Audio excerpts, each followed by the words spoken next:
Salary नहीं मिल रही। अगर हम दिल्ली की बात करें तो दिल्ली में मुखर्जी नगर, राजेंद्र नगर, पटेल नगर, ये सब यहाँ पर किराए से चलती थी कई लोगों की आजीविका। बाजीराव के स्टूडेंट्स हो या और कई इंस्टीट्यूट्स के स्टूडेंट हो जो रहते थे बाहर से आके, वो सब चले गए। ऑनलाइन क्लासेस हो रही हैं, सब चले गए।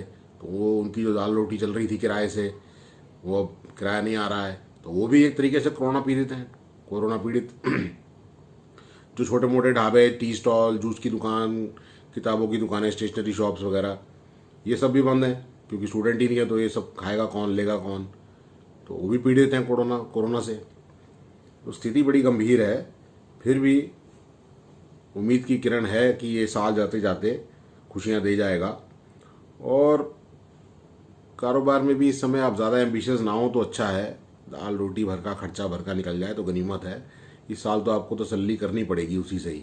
बहुत ज़्यादा उम्मीदें ना रखें, बहुत ज़्यादा खर्चे ना बढ़ाएं, स्टॉक ना बढ़ाएं, अपनी ट्रांजैक्शंस को भी कैश पे ही रखें, ज़्यादा उधारी क्रेडिट ये सब ना करें। सिंप्लिसिटी, जो इस समय सिंप्लिसिटी से इस दौर को गुजार देगा वो कामयाब हो जाएगा, निकल जाएगा। और आगे उसके लिए उज्जवल भविष्य तो है ही, नई अपॉर्चुनिटीज़ क्रिएट होंगी।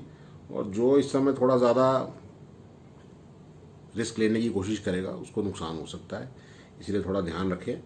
और आगे त्योहारों का भी सीज़न शुरू हो रहा है, रक्षाबंधन से शुरू होगा, फिर नवरात्रि, दशहरा, दिवाली।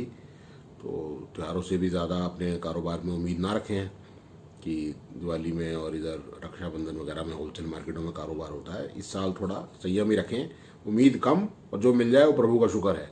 जो भी मिल जाए वो प्रभु का शुक्र है।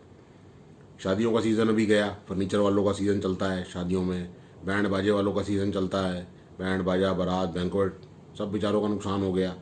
फर्नीचर वालों ने तो फिर भी थोड़ा बहुत बेचा होगा क्योंकि 50 लोगों में, 40 लोगों में शादी तो हुई है। तो फिर भी ओवरऑल तो सभी मायूस हैं। तो मायूसी की ज़रूरत नहीं है। थोड़ा सा ये लाइफ में एक ऐसा दौर आया है, सभी के साथ आया है, आप अकेले नहीं हैं, आप या मैं अकेले नहीं हैं। ये तसल्ली कर लीजिए कि हर व्यक्ति इस धरती पे जो इस समय है पूरे विश्व में, वो किसी न किसी रूप में इस बीमारी से पीड़ित है, चाहे वो बीमारी से या उसके साइड इफ़ेक्ट से। तो आप अकेले नहीं हैं, छूते नहीं हैं। इसीलिए ज़्यादा परेशान ना हो, डिप्रेशन में ना आए, ज़्यादा स्ट्रेस ना लें, परिवार को समय दें, खुश रहें, घर में रहें। ये समय दोबारा शायद मिले ना मिले आपको परिवार के साथ एंजॉय करने का। अपनी लेबर और अपने ग्राहकों से थोड़ी दूरी बना के रखें।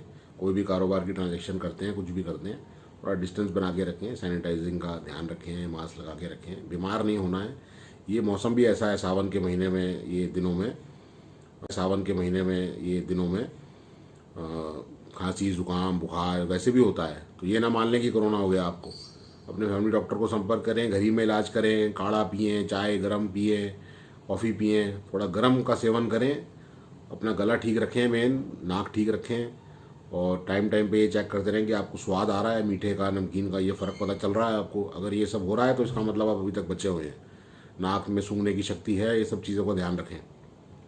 स्कूल कॉलेज भी अभी खुलने की उम्मीद नहीं है, बहुत बुरा हाल है। तो स्कूल वालों को भी, उससे टीचर्स को भी बहुत दिक्कत है। तो कहने का मतलब है कि अगर आप किसी भी सेक्टर की बात करो, चाहे जो वर्क फ्रॉम होम भी कर रहे हैं या होटल इंडस्ट्री है, बहुत बुरा हाल है होटल इंडस्ट्री का भी। अभी आगे एक साल में तो नज़र नहीं आता कि होटल इंडस्ट्री इससे रिकवर हो पाएगी। टूरिज़्म कहाँ चलेगा? कोई आपके देश में आएगा नहीं, आप किसी के देश में रिस्क लोगे नहीं जाने का, तो टूरिज़्म कैसे चलेगा? होटलों में कैसे रूम बुक होंगे? कुल मिला के संयम रखने का समय है। संयम रखिए, सावधानी रखिए। संयम और सावधानी, ये दो मूल मंत्र हैं। जो इनका ध्यान रखेगा वो इस समय से पार हो जाएगा। बाकी के लिए तो फिर थोड़ी मुश्किल हो सकती है। तो मैंने सोचा था कि आपके बीच में आऊँ और अपना मैसेज आप तक पहुँचाऊँ, थोड़ा मायूस ना हो। बहुत मैसेजेस आ रहे थे लोगों के, बहुत खबरें आ रही थी कि कारोबार जगत में लोग मायूस हैं, जिनको किराया नहीं आ रहा वो परेशान है। परेशान होने की ज़रूरत नहीं है, आप अकेले नहीं हैं, सभी का यही हाल है। इस समय तो वो कहावत लागू हो गई, बिल्कुल सच हो गई, नानक दुखिया सब संसार। तो कोरोना की वजह से तो सब संसार दुखी है। तो थोड़ा संयम रखें, ध्यान रखें, और फिर आपसे किसी नए मुद्दे पर फिर हाजिर होऊंगा, आपके सामने बात लेकर आऊँगा अपनी। नमस्कार।